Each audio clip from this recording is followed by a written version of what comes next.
It's no secret that spices and seasonings are an absolutely essential aspect of any recipe, and without them, our dishes will be left bland and lackluster. Missing this extra burst of heat, sweetness, or depth of flavor. Spices are aromatic flavoring from seeds, fruits, bakes, raisins, and other plants parts which are used to season and preserve foods. They are sold in dried forms, but that doesn't mean spices last forever. Their strong flavors will be lost over time, especially when you expose them to light or air. Now, all the spices we eat, one way or the other, you definitely want to go in for the health benefits. Well, before we go into that, welcome to Lunch Global today. I am Chunk Anamel Joseph, and of course, I am with my co-hosts, and he is... Hello, good afternoon, and thank you for tuning in and joining us on Lunch Global today. It's amazing weekend already, and Anamel is looking all like Bowen beige. I'm looking Friday-ish. Yes. So talking spices. Spices is mostly very healthy, and all of our meals can go well without spices. So we're throwing light on how important spices are, how necessary it is for us to have spices in our food, and also we'll be looking at the health benefits. So as the program unfolds, we'll give you different spices that you can use for your food and reasons why you should even have them in your food in the first place. So do stay with us. We'll go on a short break, and then when we come back, Lunch Global continues.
You're welcome back from the short break. And if you're just catching up with us today, we're basically looking at all the Nigerian spices, because a lot of times that we over-exaggerate the spices we have in Nigeria. And of course, when you're used to a particular spice, you feel that's the perfect spice for you.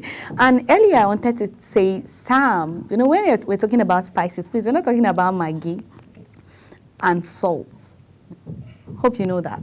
Obviously, I obviously know that, since we're talking about, lots of health benefits right here. So I obviously know we are not talking Maggi, salt. We're not talking about all this branded spice. Seasonings. I just hope that, obviously Sam doesn't know how to cook, and the only thing he knows is, I know that curry is good, I know that carrot is vegetables, I know that mango is fruits, But when you find him in the kitchen, trust me, when he cooks, you won't be able to eat. Don't take our word for it. Don't just take our word for it, because she knows I cook, and she knows I can beat my chest to say yes, I can get it down in the kitchen. So if I can get it down in the kitchen, it's when they taste the abilities and everything, that's when we now get to find out if truly Sam is a good chef or not. But then trust me, maybe we can eat his noodles, maybe the noodles can go, maybe we can eat his boiled yam, and we can eat his boiled white rice and beans, maybe. But then trust me, the rice might come out watery or so. But don't worry, I'm just kidding. Well, from his cup, you know that he can be a good chef in the kitchen, You're right? right, yes. So Igbo let's Yoruba people. Yes. well, let's go into business. Now, when we're talking about spices, we're not only talking about just regular spices, because spices not only enhance the flavor, aroma, and color of food and beverages, but they can also protect from acute and chronic diseases. Spices and herbs possesses antioxidants, inflammatory, and antitumogenic glucose, and also they are lower in cholesterol activities, as well as properties that affect cognitive and mood. Spices and herbs such as cloves, rosemary, sage, oregano, and cinnamon are excellent source of antioxidants with their high content of phenolic compounds. Now, the frequent consumption of spicy food is also linked to a lower risk of death from cancer and ischemic heart and respiratory system diseases. Now, it can be so confusing to decide what spices are best for your Nigerian food. You might even think we don't have any at all here in Nigeria, but then today we're going to open all the books for you, because we've packed some of the interesting spices, which some of them are, most of them are actually regular, but a lot of times we don't even know when and where to inculcate those spices. And just as I said, we're not only talking about salt, we're not only talking about seasonings that we use in our food. Now we're talking about spices, because spices, they are attached with so much health benefit, Yes. you know, like the likes that we're going to start today. Basically, we're going to start with locust beans. And I know for sure is locust beans is a spice that you can use almost in every food. Now, there's someone that made noodles with locust beans. Well, I can't make noodles with locust beans, but I know that I can make rice, I can make porridge, I can make beans, I can make soup or stew and all of that. So locust beans is one spice that I think I love it. For me, I like locust beans, but not in my noodles, not in my rice, but in my vegetable soup, Afran soup. I like locust beans in there because there's this vibe that it brings, and then there's this, aroma. I like it when I see it in vegetable soups. It's very, attractive. It's Right. calling you, like, someone come have me, someone come have me. So, like, I just like locust beans in soups because it has its own health benefits. While eating your vegetable soup, obviously, vegetables have a whole lot of nutrients. Yeah. And then it helps, lower blood pressure and all of that. So having locust beans in that mixture, it's something that is really, really, health-wise, is really beneficial, and it's good to have all of that in your meal.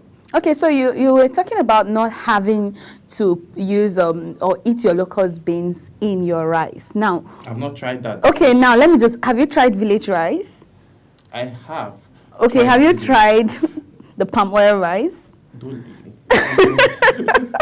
Okay, so most of the time, I know that when they're making all those village rice, they put the locust beans. It doesn't have to just come out so much. Like, you yeah. have banga stew, all those ones that one way or the other, there's locust beans. There's, Locust beans. what's the, God, how will I? Ofada sauce.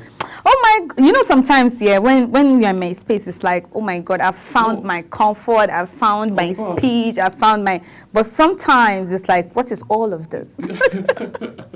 Most times I just, I'm like the bridge to that connects you to what you're going to. So I'm always there for you, but you just come at me always with power. No, not all those come with a lot, but I don't have to say it, You but can't then we'll say deal it. with it later. Okay. So a potent smelling fermented salty condiment made from carob seeds and sold whole, dried or ground, like that's powdered. Excellent for all manners of traditional soups and stews. Really good for creating bold flavors in Nigerian foods. Iru, which Yoruba call it, yeah. or fermented locust beans, is a popular condiment in West African cooking. Rich in protein and fats, it imparts a deep umami flavor to savory and sweet dishes. The complex flavor is somewhere in between chocolates, miso, and cheese. This ingredient goes by a variety of names depending on the region, but for the Yoruba people, they call it iru, and it has been used for centuries across West Africa for its delicious and healthy property. And moving on, we'll be looking at ground dry crayfish, which we use all the time. And one good thing is ero and crayfish, you know, they're always Kind of together. Yeah. When you're making your vegetable soup, of course you use your crayfish. When you're making your village rice, you use your crayfish. When you're using your vegetable okra, which is one of my best soup, which is the soup you do not like, but who cares? Yeah, obviously. Okay, I care, but a very little, just very tiny. They also go as well. So let me know your feel about crayfish. Crayfish is like a go-to now. Always. All the time. I put crayfish in noodles. I put crayfish. Oh God! I put crayfish in noodles. I put crayfish in jollof rice. You know, it goes with whatever food you want to make. Actually. So, but the thing is, the feel, the taste. Yeah. And, you know, most of the time, The aroma and everything. Sometimes some persons don't even know the point at which they are meant to put their crayfish. You know, sometimes they just like put it when it's boiling and stuff, and then the aroma just goes. You know, it doesn't get to sink inside the food. Right. But for me, I like do that. I like putting when it's almost done. Like if it remains like 2 minutes for me to like put my foot down, I just sprinkle it and then stir. Then the aroma at that time, it's there, and then All when this I'm is also like eating the food, okay. I'm also getting that same taste. That's for noodles, right? No, that's for whatever I'm cooking. That's for whatever I'm cooking. Okay. And then I'm putting crayfish. So crayfish cannot be overemphasized. Like it's a go-to for every meal. Yeah. That's just the You know, right like there are times that if I cook and then this is some, you know, we all have this cooking errors one way or the other. No, So there are days that, how to cook. oh God, well, we're not going into that yet. So there are days that, you know, when you're cooking and then you're just trying to finish up because you're rushing to go somewhere, or maybe you have guests and you're trying to impress your guests and all of that. And I think there was this day I was making food and I forgot my crayfish. After I'm done, I put the food back on fire and I put back my crayfish because I'm like, something is missing out of this food, because, you know, there's this aroma it comes with. Even when you're using all the proteins, your chicken, your beef, your goat meat, or whatever protein you're using, you know, there's crayfish comes with an extra, like I don't know, an extra aroma that just makes the food like, oh, okay, when you perceive the food, you know that, no, there's crayfish in there. And therefore, the noodles, I know that there's a noodles that, you know, all those crayfish flavor and all of that. But guess what? I do not like it. I don't like crayfish in noodles, but I love dry fish in noodles. So I think they actually work like hand in hand, and then, you know, the fact that you're eating that dry fish and then it's like you're just chewing it and going in, but crayfish always comes in a powder form, so it just gives you that nice aroma, the nice taste. But I love crayfish in general, but for the noodles, not like I haven't eaten or I haven't tried it, but it's not my go-to like all the time. But I know that a lot of people enjoy their noodles with crayfish. Crayfish goes with rice, it goes with beans, it goes with soup. I think the only thing that crayfish doesn't go with is swallow. Like the swallow, I don't mean the soup, I mean the swallow itself. And it doesn't go well. I don't know if people use crayfish in stew. I don't know, but I'm very sure some people do it. Yes, some persons. But not, I don't mean that, what's that? That's stew that you call. Local stews that. No, move on. Okay. So like some persons use it, but you know they tend to put not the so very much, little, but just to have little, the just to have the flavor and the taste. Okay. In it. So that's why some persons use, and then there are some persons that like who want to like pour yes, everything. And I think for me, why I don't like so much crayfish in stew, it's because I think it tends to make the stew get dark. Okay, I've not really tried it actually. You know, when you get to dry your tomatoes very well, and from that fry it very well, and then whenever it gets dark, so I don't know why it's like that, but that's the reason why some persons don't like crayfish in their stew. Okay. For me, maybe just a little bit. just a little bit. Okay. Sprinkle. Well, one thing is, I just know that it's a go-to all the time. And sometimes, I remember then when we were in secondary school, you might not have money in university, I mean. Sam, that look was not for me. You need to apologize for that look, because what's that look for? I'm human, for crying out loud. I just remembered something talking about crayfish. So there was this day. So when I said secondary school, what did you just look at me like? I'd be like, oh, in secondary school you're cooking? What do you know you're cooking in secondary school? Did you go to I thought you usually go to the kitchen to get, even if it's a boarding house, they don't allow you They don't with allow your you guys to, and your yeah, stoves so- and stuff like that. So you have to go to the kitchen and get and food. get food? Yeah. So like talking about university days, there was this day I came back from class. You know how it is now that week before examination. Nah, that time So- you're already You're- shutting down. Like you're shutting down. Like Oh, you the door shut is down shut already. Like there is nothing. What I just had in my kitchen was just beans, crayfish, and Maybe seasoning. Yeah. seasoning for wherever you see. So what did you? What I had was beans. All in my kitchen. But you had beans. salt, right? I had salt. I had dry pepper. I had crayfish. I had beans. I had palm oil. And then the other thing I had again was ogbono. So normal. That one is. You miss a one inside beans. no. Oh, go, okay. Like so and now like my friend was saying this thing now, there is no protein, there's no fish, there's no nothing. This crayfish said, let's don't pound it too, let's don't grind it, let's just Or it like that. let's just pour it. I've like done that before, So, actually. we did it and then we poured it late and then It at the was not end- cooked. It was not cooked and then it was it has a little bit of sharp. Yeah, yeah. When we were eating, it was chicken. Oh my God, that's It was chicken our crazy. tongue. Like, those are memories that we live with Yeah. after that phase. So that day we ate the food, we didn't complain. Of right? course. It was after eating that like, Yeah. I feel I'm injured on my tongue. So crayfish, though we got the taste we wanted, but the aspect of like grinding Grinding or it just or eating yeah, it a bit, yeah, was the was problem. just- was Well, just the I problem. remember when I made rice, I didn't have money to buy meat or any protein. I didn't have eggs. But then I made that rice with my pepper, tomatoes, onions. I had the spices. Like the seasonings, not the spices. I had the seasonings, and then I just grinded my crayfish and it went in, and the food was amazing. Like we ate it, and then it was like the food shouldn't even finish at that point. So what I'm saying in essence is crayfish is always a go-to every day, every time. And I'm very sure we all enjoy eating crayfish in our food or using it in our food. Well, now powdered dried crayfish is used to create a distinct traditional taste and flavor in soups and stews. Sold as a whole dried crayfish or in ground powder form. Excellent for traditional soups such as egusi, ogbono, okra. It is used in any savory dish for a depth of flavors and taste.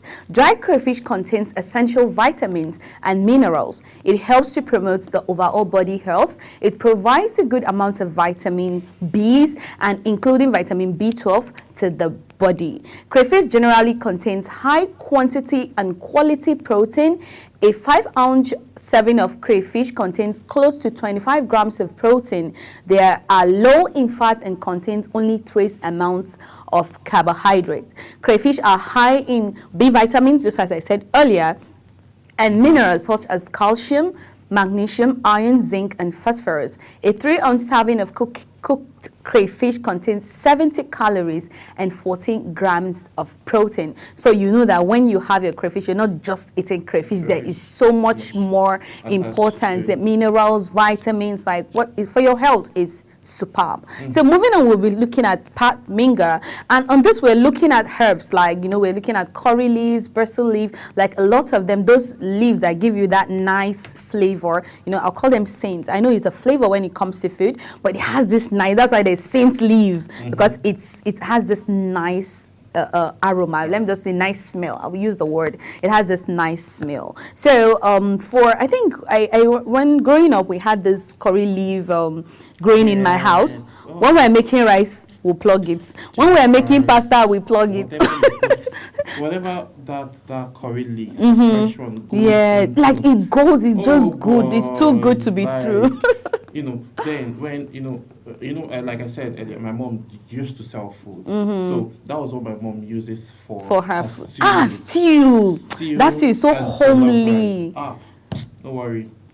Don't just worry. Like, don't just bother yourself. Like that spice, it's like it's a go-to. Right, all the time. For jollof rice, for your stew. It brings more life to it, and then you're saying those little grains on the food is always beautiful, and the health benefit now can't even be overemphasized. So that's, for those that don't like lots of spices, and there are some persons that don't even eat crayfish, I don't know why. Yeah. And then select even onion and say they don't like it. All those things are No, I think because they're actually natural. But you can always, that's why you can blend it. You can blend your onions very well. You can blend your crayfish very well. You can use your blender, make it very, like it's just be smooth, like maybe, I don't know, but just very smooth so it doesn't have particles. And then when you do, you don't get to see it, but it's there. You enjoy the flavor, you don't have to chew it or anything, because most of the time when you get to see it, you maybe it gets irritating. Well, even if I see it's big, I will still eat it because it won't irritate me. But for some people,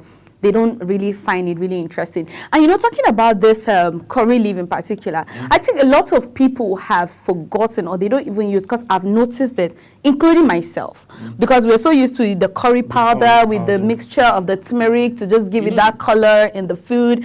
But we have forgotten, or we've just ignored the use of those interesting leaves that we get to see, because trust me, they make the food even sweeter. Imagine there's garlic, there's ginger, that curry leaf is there. Let's say you're making stew, or let's say you're making stew, your garlic is there, your ginger is there, your seasonings are there, and then you're using that curry leaf. Man, it's in the market, it's like in the stores, so maybe you just have to be intentional about it, and trust me, it's something that you wouldn't want to just miss out on. For me, like what that curry leaf does in the food, the spice, they don't do it. It doesn't like you can't even beat it. It's not even close. It's not even close. So agreed. I just it's in the market, it's everywhere, and this is something you can even plant at and it grows it grows so easily. Just water it. Like, you can just water it like twice or thrice in a week, and it doesn't. It does not. So, except you ignore it at all, or like all in all. Totally.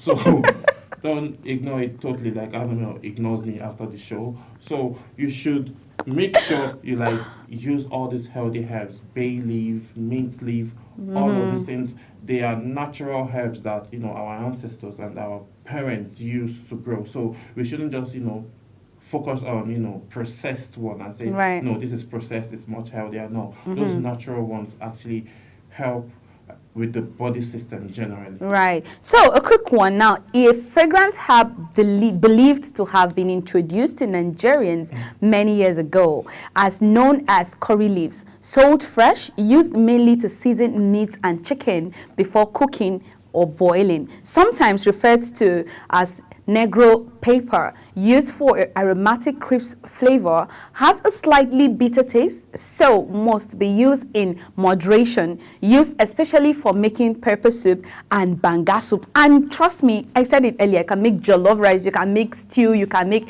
any other thing you will love to. Now, for the sake of time, we have to put a stop here, but don't worry, when it comes to the spices, we have so much more for you, because these are the major things you use to make your food. Well, person will sabi cook, just sabi whether the spices are there or not, but then they just give it they just give you this different experience when you're making your meal. And I am still Chunk Annamel Joseph. If you're just catching up with us for the first time, we're talking about herbs and spices, but for the sake of time, you came in late. But don't miss out next week, because there is so much more. I am still your host, Chunk Annamel Joseph. And I am Samuel Odi. So we'll see you Monday. Cook a very healthy meal for yourself and your family. This weekend. Enjoy the rest of your day, and have a nice weekend. Bye.